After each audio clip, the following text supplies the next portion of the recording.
Hello, I'm Ibrahim Imam, and welcome to another episode of the Neurology Lounge podcast.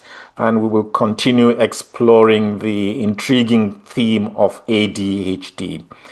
In this episode, I'll be speaking to Katherine Ellison, author of the quite exciting book, Buzz, A Year of Paying Attention. Katherine Ellison began her writing career at the very young age of 11 when Archie Comics paid her $10. I'm sure that's a large amount of money there for an essay about her pet miniature schnauzer. 12 years later, she got her first full-time job as a reporter for the San Jose Mercury News. And then 4 years after, that was very fast, she won a Pulitzer Prize for international reporting for her work on an investigative series on secret U.S. real estate investments by Philippine dictators Ferdinand and Imelda Marcos and their cronies. I think I missed that maybe before my time. She went on to work for the next 13 years as a foreign correspondent covering Latin America for Night Reader newspapers. These days, Katherine consults for nonprofits, does podcasts about ADHD, and freelances for media, including the Washington Post and Knowable magazine. And apart from Buzz, she's very busy with writing and authoring and co-authoring 12 nonfiction books, including The Mommy Brain, How Motherhood Makes Us Smarter, and most recently, Mothers and Murderers, a true story of love, lies, obsession, and second chances. Very intriguing titles. I'm going to ask you to tell me a bit about these books at the end. Katherine Ellison, thank you very much for joining me on the Neurology Lounge podcast, and thanks for honoring my invitation. Thank you so much for inviting me. I usually start with a simple question. Why did you write the book? Well, like millions of parents who have a child with ADHD, I found myself suddenly in a kind of a crisis where my son was in great trouble. He was 9 years old and just starting to be overwhelmed by school and having a lot of social problems. And after he got diagnosed, I also got diagnosed, and I realized what a double whammy we were involved in. And I realized how much learning there was to do. I mean, every parent in this situation has to reinvent the wheel because there's so many sources of information and you don't know who to trust. And many sources are biased in one way or another. So to make the right choices for your family, you're impelled to do some investigative work. And luckily, I am an investigative reporter. So I found myself writing up a book proposal one night. And amazingly, it was the era of irrational exuberance in publishing. I got a big advance, and an advance that allowed me to take a year and actually some more time than that, and do what so many parents have to do by themselves unpaid, which was to just delve into what is ADHD, how can it be treated, what's the best way to repair what was becoming a very severe problem in my family.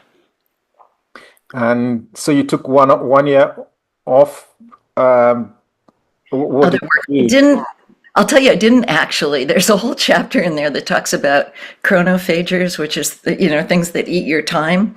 Okay. And I vowed that, oh my God, I've got this advance. I'm going to focus. This is this wonderful gift that's going to allow me to just focus on this one thing. Which is a complicated thing, and yet at the same time, I couldn't resist. Anytime I got a consulting job, I would take it, and I was completely overwhelmed while I was researching and writing the book. It was completely my fault. Nature bores a vacuum, it will fill it up with something else.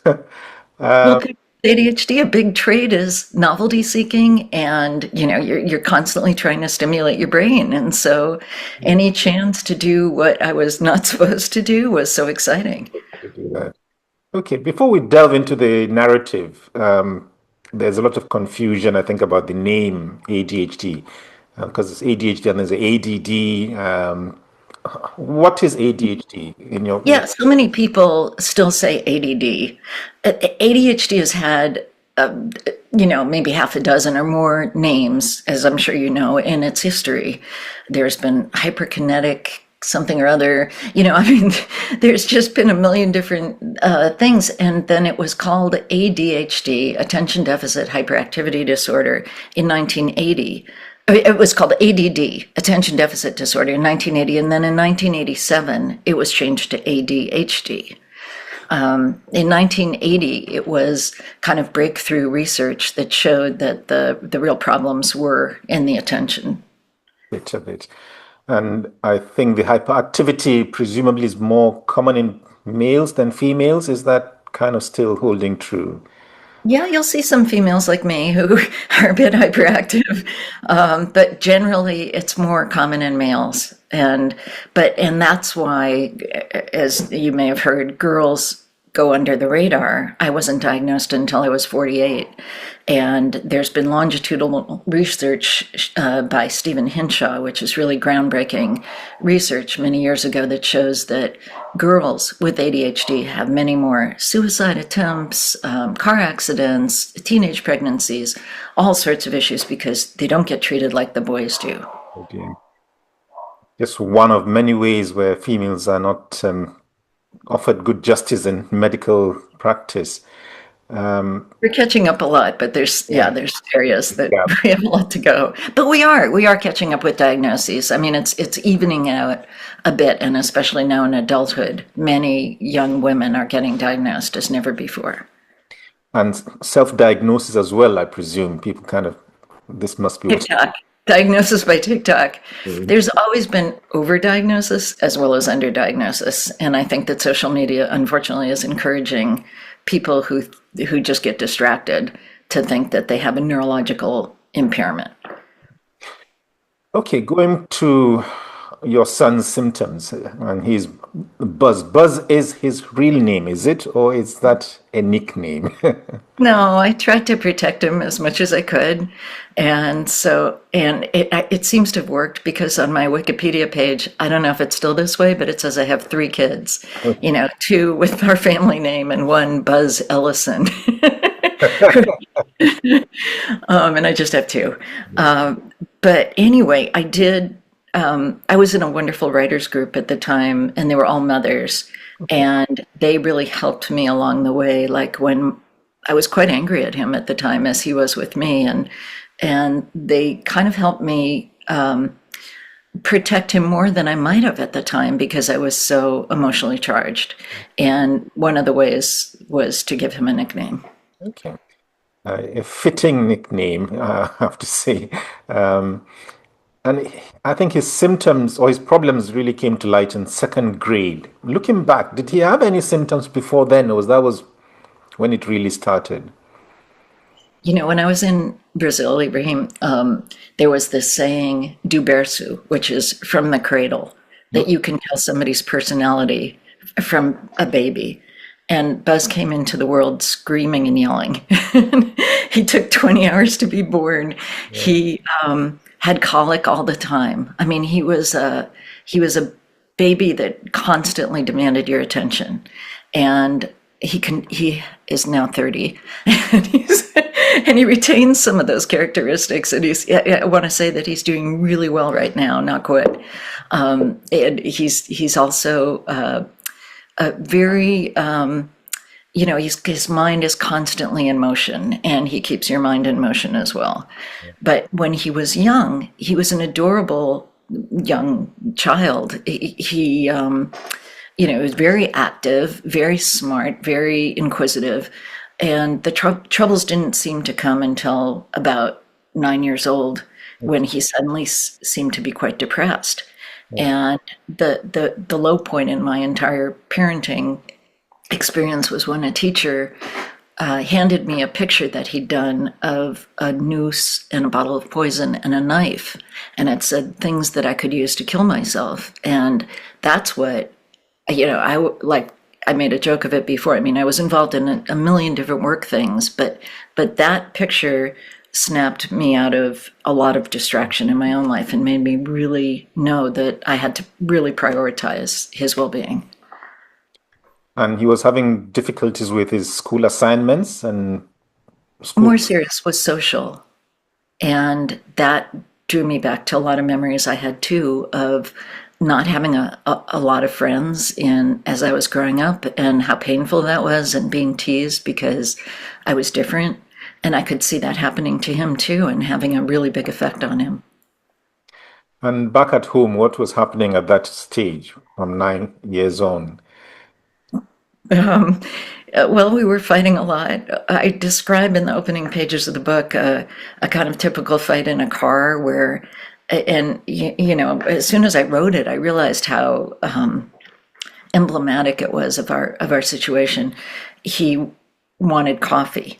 He's 9 years old and he wanted coffee, and we were driving to meet my parents. Of course, I was late, and I had my other son in the back seat, and it was just this chaotic atmosphere. And he started yelling, right, that he wanted coffee, and my mind would be wandering because of my own issues. Sorry about that. Brightens up the podcast. Just repeat that. My mind was wandering a lot, as it tended to do, but it snapped back just in time to say, "Shut up, shut up." And I realized I was becoming a really lousy parent because of my own issues that weren't treated, and encountering his issues, and we're very conflict prone in the best of times, and yeah, that's what was happening at home. And one thing that surprised me was he rang the police and alleged child abuse. That was also his 10th year on the planet. He had a Game Boy that he was so attached to. These are these little gadgets. I don't know if you were born by that type of experience, but they're little box-like things that they're like today's social media. They just completely absorbed your attention, and he was hooked on it. And he called me a name, so I took away the Game Boy. And he immediately called 911, which is in the United States is the police. And they actually came, and they put my husband in one room and me in the other, and they questioned us. We thought we were going to lose custody of him until I heard one of the officers saying, "She took away your what?" So, yeah, lots of fun memories. Interesting. And I mean, there are some of the phrases you used to show how fractious it was. And one of them that struck me was you said, "I've come to love my firstborn child best of all when we aren't in the same room." Yeah. That must have been a very charged atmosphere then at home. Yeah, because, I think he was so unhappy, but he was such a pest with his unhappiness that I assumed he just wanted to hurt me or annoy me. I mean, it's just, my reaction was just, he's trying to provoke me. And until I really slowed down enough to look at what was happening with him and be much more conscious of that, I blamed him for being so annoying. And so that's why it was easier to write about him in a way. But the book, it had a huge advantage in that we tried certain things, like we tried neurofeedback, and we tried meditation together, and we found new ways of relating in cooperation that were really tremendous. I'm so grateful for that opportunity. And that was even before the diagnosis, is it? Or No, that was after. The book was all after. I basically launched on a year of looking into everything from medications to mindfulness to everything anyone recommended as helpful for ADHD. okay. So the diagnostic process, I think, was kicked off by his school principal, I think, who raised the possibility this could be ADHD. How did this play out? How did he eventually get a diagnosis? Well, at 9, and I didn't write the book till he was 12, but at 9, he had just started, I think, middle school. And no, had he started middle school? Yes, trying to remember.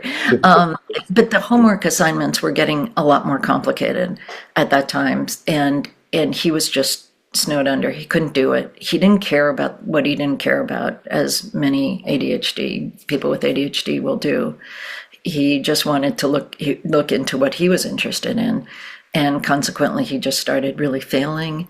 But I think the principal also noticed that he was being teased a lot. So at the time, we lived near San Francisco. the University of California at San Francisco had an incredible program where if you could get into it, they would diagnose your child for free. And then there would be a children's group and a parents group.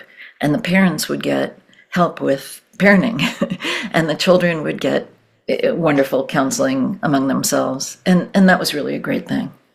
Yeah. Um, and then he went on. Well, he didn't go straight on to treatment. There was a bit of a delay. You were cautious about the treatment. What were your concerns then?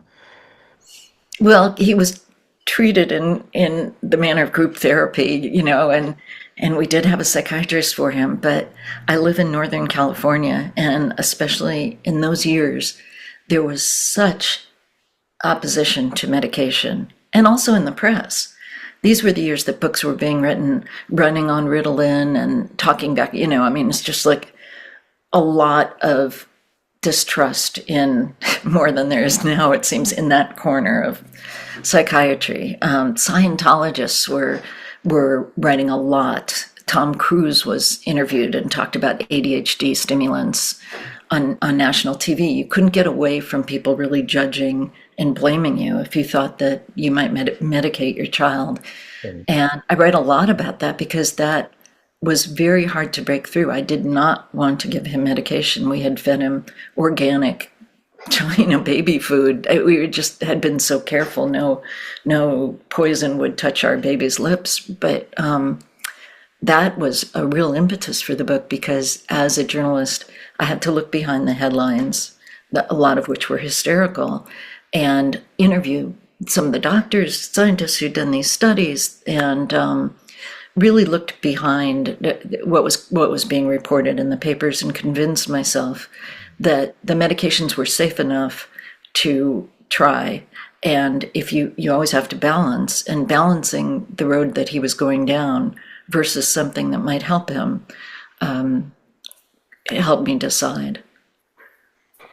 And the first medication was methylphenidate, and you said Exactly, within a Ritalin. Or Concerta, yeah. within a week, amazing things started to happen. How did his behavior change? He was slowed down. He seemed slowed down, not zombie-ish, but slower than the usual 180 miles per hour. And he actually did make a friend, a good friend that year. Okay. His teacher, who just happened to be one of the best teachers ever, took a picture of him smiling by his clean desk. He was just, and it's a virtuous circle because as he started to do things right, he would get praise, which would encourage him to do better things. So it wasn't just the medication, but what the medication allowed him to do that would help him more. So he was happier in himself as well then. And you said after 1 week he came up and hugged you and told you he loved you. He didn't usually positive emotions then, I presume, before then. He wasn't Well, a love you child. he wasn't a cuddly little guy, no.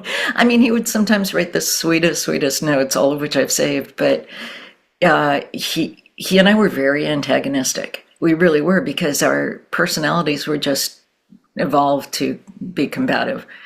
And it was tough. I can imagine. And I think something that surprised me was that I think you kept it till much later that you yourself had ADHD. So I was a bit it was a double whammy of ADHD. Um, That was a real gift from him because I would never have looked into that possibility. And being diagnosed myself just connected me to so many resources, and it gave me an understanding that I never would have had before. It was hard to think that I had a defective brain, I had a brain problem. But what was the alternative was to just think I had a character flaw, a major character flaw. I don't know which was better, but it just connected me to so many resources that were helpful that I started taking a lot better care of my brain. and what was growing up for you, looking back, the kind of ADHD influence? What were you like growing up? Well, I was a smart kid and I read a lot, and but my report cards after a certain point would always say not working to her potential. And teachers were usually disappointed at me, and I got sent to the principal a lot. So when Buzz started going through these things, it was like triggering because all these terrible memories. My dad, either he had ADHD or bipolar disorder, but he was a surgeon who also drank a lot and would have terrible temper tantrums. So I lived in a very erratic household because of that. And one real reason for my wanting to write this book is I never wanted to put that on my kids. I never wanted them to live in that kind of volatile, because along the way, one therapist said to me, she was so sure of herself, she said, "You don't have ADHD, you're just hypervigilant because of the trauma," which maybe, I'm sure it's partly responsible for some of my traits. But I'm convinced I have ADHD. I've diagnosed myself I've been diagnosed at least half a dozen ways. And you became a foreign correspondent. You think that is partly because of your ADHD, is it? It's kind of looking. There's no question. And a journalist in general, I could be curious about the things that I was interested in. I could run around the world, have adventures, have constant novelty and deadlines. Deadlines were so useful to me. I'd always work up until the last minute, but I knew that there was an endpoint, which felt really good. And you talked about an $11 million lawsuit. Was that part of your impulsivity, or was it something else that led to? That's a long story, which I tell in my book, Mothers and Murderers. Yeah, I had to write that book because it was something that really haunted me.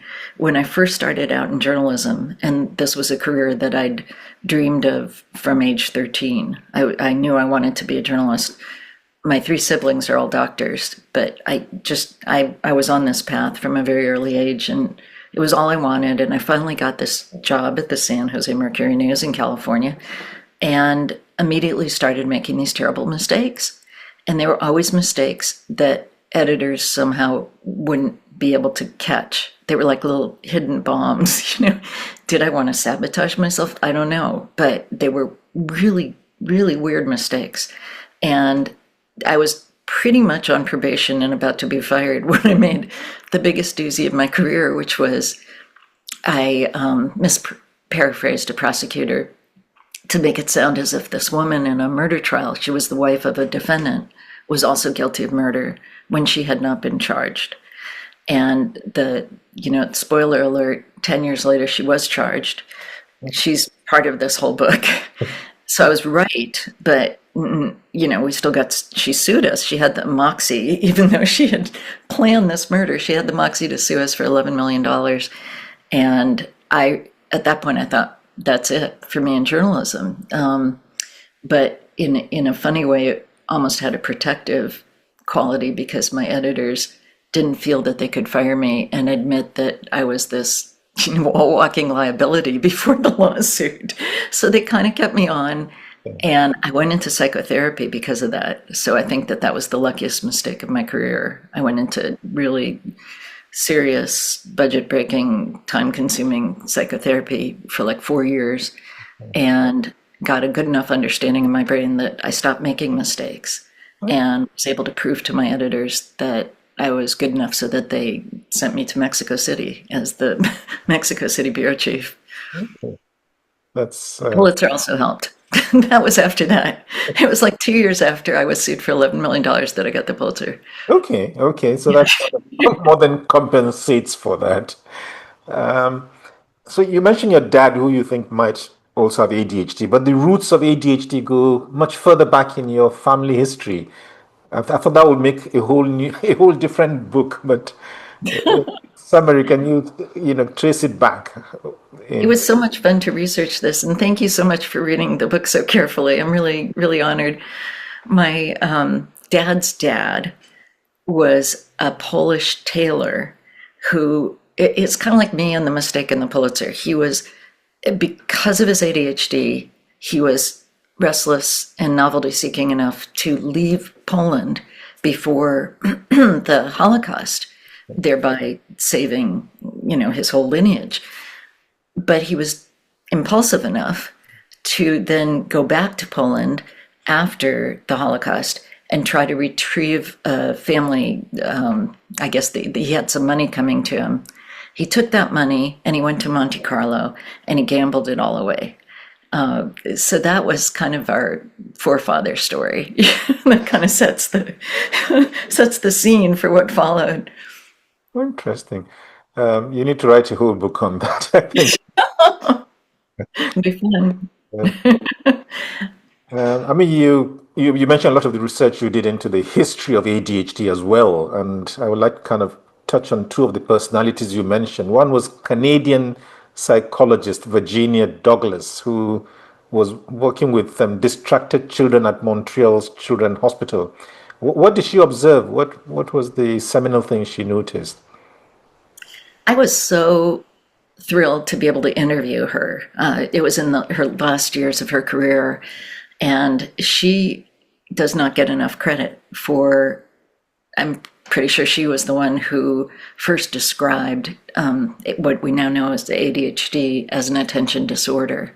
She was dealing with kids who were just running around the room, chasing each other, and like squirrels all the time. And she knew that there was something that they had in common. And the bit about that attention that doctrine has survived up till now, isn't it? It's kind of Yeah. There's some experts who want to stress more the impulsivity, which is also a great idea. But I think that attention, it's such a timely subject for our times, but it's also so much, to me, at the root of what's going on. And the retelling wars, what was that all about? Well, that was what I was talking about earlier, which was when the Scientologists and other critics of psychiatry and, pharmacology were on one side, and a lot of researchers on the other who were finding really good results from these medications. And it was just a constant theme. In the 1980s, it was really hard to read a daily newspaper without some condemnation of people who were drugging their kids. And it was extremely hard to be a parent having to make that decision, as I mentioned, because you feel like you're taking this chance. Your child is a guinea pig, and you have to be the one to make that decision. They're not old enough to decide whether they need medication. So it was really tough. Mothers would judge each other. That's mainly the Ritalin wars, is a lot of judging between mothers and a lot of shame and stigma. And there's a bit of it in the history of autism as well, I think, in that regard. Sure. Yeah. Okay, I think the downside or the downstream bit of ADHD are all the complications, and you talked about consequences like teenage pregnancies, car accidents, criminal behavior. Are we likely to see a lot of people with ADHD in jail? Is that kind of Ibrahim, I was teaching writing in juvenile hall for about 12 years, and every week, about 80% of the kids in the class could be diagnosed with ADHD. yeah. And as I was all too conscious, they were kids who didn't grow up with somebody who was passionately devoted to and had the time and resources to be there to be their champion, because kids with ADHD really need, as one writer's called it, a super parents. You really have to be educated and on target, and unfortunately, a lot of people in low income groups in poverty don't have that kind of protection. My son could easily have landed in juvenile hall many times, unfortunately. Yeah. Unfortunate, yeah. And then another depressing bit is the five-fold risk of suicide attempts. Is that because of depression, or is it something deeply related to the ADHD? Well, it's probably impulsivity. I mean, I can't give you percentages, but one percentage I can give you is that kids with ADHD, 40% of them have some kind of comorbidity, anxiety, depression, acting out, oppositional defiant disorder. So all those complicate your life so much. And then to have added on that, this impulsivity is a dangerous mix. And perhaps the other bit of it is affecting the parents. You talked of a high rate of divorce by parents of those with ADHD. What was your own experience of any were there spousal tensions? I know that his dad Yeah. wasn't there most of the time, wasn't it? I do want to say that when you look at that statistic about the high rates of divorce among parents with children with ADHD, there's good reason to think that a lot of that might be because one of the parents has ADHD themselves, and that can be a real cause for combustion. And, so it's so hereditary. I think it's slightly less than height and more than schizophrenia, but it's very likely that if you have a child with ADHD, somebody in your background also has it. So but it does make it so hard to parent because so many parents are divided. They have the little Ritalin wars in their own households. Yeah. One parent wants to try medication, the other doesn't. One parent is overweighted with taking care of this extraordinarily demanding child, and the other one is off, at an office, like my husband, I'm still giving hard time. But so it's just naturally has a lot of marriage breaking problems in it. Eh, And how is Buzz now? How is he doing? He's great, not good. Our relationship is wonderful.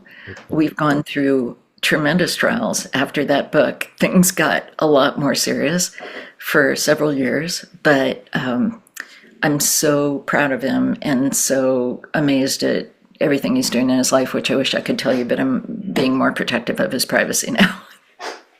Well, at least a good outcome eventually. Um, okay, what key lessons would you want readers of the book to take? If you can kind of highlight three key lessons. Well, I really encapsulate them at the end, and there's more than three, Okay. but I just off the top of my head, I would say the main things are when somebody's causing trouble, look to see if they're in trouble, especially if they're your child. You have an obligation to not be as annoyed as I was in the beginning, and to really try. This kid might have they might be getting totally negative feedback from the entire outer world, and even if they're being super difficult with you, your position as a parent is to give them positive feedback and not to worry so much with a child like this about spoiling them, as my parents were always concerned about. You have to be, as the mother especially, you have to be the source of love and protection and safety. You're not the one who's going to give them a lesson. You know what I mean? Be punitive. The world is being punitive enough, and that was a real evolution in my thinking because I had not grown up in that kind of atmosphere, obviously. The second thing is really find what interests them. And I've told this to a lot of parents who've asked me for advice, because they're not going to be interested in everything. They're going to be probably failing in a lot of things, but there's always something, there's always some strength. And if you can recognize that strength, put them in the way of opportunities that will allow them to cultivate and show the world that strength, they are going to do very well. And I guess the third one is to be a parent in this position, you have to get all the support that you can. Find other parents who are going through the same thing. Give yourself time to read a book if you possibly can, or get a massage, or treat yourself. Give yourself little treats because it's a long haul. These kids really need their parents. They really, really do. You have to be their executive function for many years, regardless of whatever shape your executive function is in. So you have to take care of yourself. It's like putting on the airplane mask before your kid. So be prepared in a way. Okay. I mean, you've done a lot of research on the field. Are there any unresolved questions or uncertainties regarding the signs of ADHD? So many. It's really, I mean, it's just it's a really funny disorder, and maybe I'd feel that way about any disorder I looked into this closely. But you can have a million different people with a million different kinds of ADHD, a million different mixes of everybody's got something. And again, it was a great help to me to know what I had and to be able to put a name on it. But I think ADHD is controversial in part because we still haven't wrapped our minds around it. But with increasing genetic research and increasing precision treatments, I think there's going to be so much more to learn, and so many more people can be more helped. So a bright future. Hopefully. Okay. As I said at the beginning, I have to touch on a couple of the books you mentioned that you've written. The Mommy Brain. How does motherhood make mothers smarter? And what was the book No, about? why are you laughing? Well, I want to see whether fatherhood does the same, I suppose. There's a whole chapter, Ibrahim, book for you, mothers and others. I was fascinated. I was in Brazil and the South American bureau chief for the Miami Herald at the time, and pregnant with my second child, and kind of like writing Buzz, I was driven to write a book that would be consoling for me because I felt that my brain was going down the tubes, and I was reading a lot of popular literature talking about the mommy brain, that you become stupid when you become a parent. And it didn't seem right because evolution wants you to be at your smartest. You're doing the most basic work of evolution. So I happened to meet these two scientists who I just loved, who were involved in a lot of fascinating research on rats, where they would show that after rats procreated, female rats, they could get around mazes faster. And they would dissect their brains and find that their brains had become much more complex. And it was just so optimistic and interesting that I ended up writing this whole book about it, the ways in which you become smarter, and how you might apply that to everyday life as well as raising your children. I will make sure my wife doesn't read this book, otherwise, Why? Why? we'll never have a word in the house. No, I think I would like to have a look at that book. That's quite interesting. Okay. You Uh, can get the Audible copy. Yeah. and Mothers and Murderers. Uh, uh, what is that about? Well, that was started by the lawsuit that we discussed. Okay. That's the only one of my books that I hybrid published. I just had to write this book. It was an obsession with me. It was a story that I would tell to people when we went out for dinner for years and years, and finally everybody was saying, you've got to write it, and I finally had the time to do it. It weaves in the time before Buzz, when I was just starting out in journalism and made this horrible mistake, and how that mistake turned into a gift in terms of forcing me to get the help I needed.